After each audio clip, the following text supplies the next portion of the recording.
podido recibir a través de nuestras redes sociales con nuestros alumnos que están siguiendo nuestros cursos. En primer lugar, tenemos aquí una pregunta que nos hace José Alfredo. Nos pregunta, ¿no? ¿Cuáles son las etapas de maduración pulmonar? Habíamos revisado ya este tema en la parte de la clase de neonatología. Hay que tener en cuenta que las etapas del desarrollo o de la maduración pulmonar que deben estar incluidas pues son múltiples, y hay una etapa justamente que es intraútero, y existe también una etapa que existe en la etapa postnatal. En la etapa intraútero son específicamente cinco fases las que nosotros debemos recordar. La fase embrionaria es la primera etapa donde específicamente recién se están desarrollando las vías mayores de la vía aérea. La etapa pseudoglandular, donde en este momento ya se están formando los bronquiolos terminales.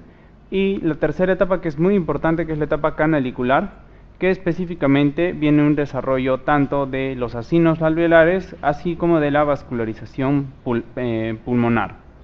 En las dos etapas finales, que son madurativas, que ocurren ya en la etapa más allá de las 28 semanas, en un feto prematuro, tenemos la etapa de saco terminal, donde vamos a tener acá una división en sáculos y en alvéolos, y finalmente la fase alveolar, que es la fase final de maduración, que en este momento podríamos decir que el pulmón del feto está listo para la vida extrauterina.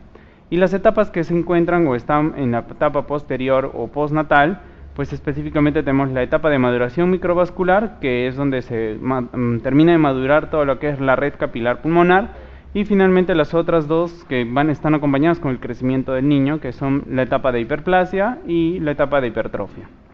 Muy bien, tenemos una segunda pregunta que nos hacen llegar, la cual nos comenta ¿cuáles son las formas clínicas de la tuberculosis infantil? Ese es un tema que vamos a revisar en la clase de hoy. Es muy importante que las formas clínicas que nosotros vamos a evidenciar en un paciente pediátrico son hasta cierto punto un poco más diversas que van comparadas en la etapa de vida adulto. En este caso, siempre tenemos que considerar que en la etapa primaria o en la etapa pediátrica, vamos a tener una primoinfección, y eso es algo muy determinante en relación a la evolución clínica que vamos a tener en este tipo de pacientes. En primer lugar, una primoinfección puede desarrollar justamente una infección progresiva que puede tener manifestación pulmonar, una manifestación pleural, una presentación miliar y las presentaciones extrapulmonares, ¿no? Y obviamente también existe la posibilidad, un poco más alejada, pero sí también descrita en los pacientes pediátricos, es la etapa o la forma clínica de latencia, ¿no?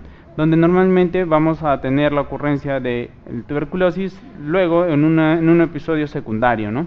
Y que justamente en esta nueva infección, más adelante, pues va a tener también manifestaciones con las mismas formas clínicas, ¿no? Tanto pulmonares como extrapulmonares.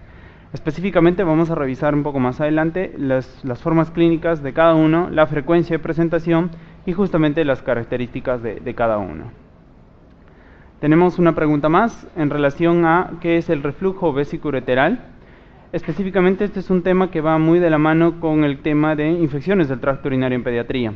El reflujo vesicoureteral específicamente nos habla de el retorno anómalo que va a haber de la orina, que se va a encontrar a nivel vesical, y que este va a retornar por una situación principalmente de malformación anatómica y en segundo lugar de una malformación funcional, que va a permitir el regreso de la orina en sentido contrario a su formación. Quiere decir que la orina va a comenzar a retornar desde vejiga hacia uréter. Posteriormente, en grados más severos de reflujo, podemos llegar a tener una hidronefrosis con un ensanchamiento y un engrosamiento de la pelvis renal, obviamente en sentido que puede ser uni o bilateral. Esas son principalmente las consideraciones que debemos tener inicialmente con el reflujo vesicoureteral. Muy bien, en realidad estas preguntas que nos hacen llegar por redes sociales son muy importantes para nosotros para poder continuar de lo que es el repaso y asimismo plantear temas en las revisiones que se vienen llevando a cabo. Nuevamente agradecemos las preguntas y no dejen de participar en nuestros diferentes cursos, tanto de pre-residentado, pre-internado y pre-ENA.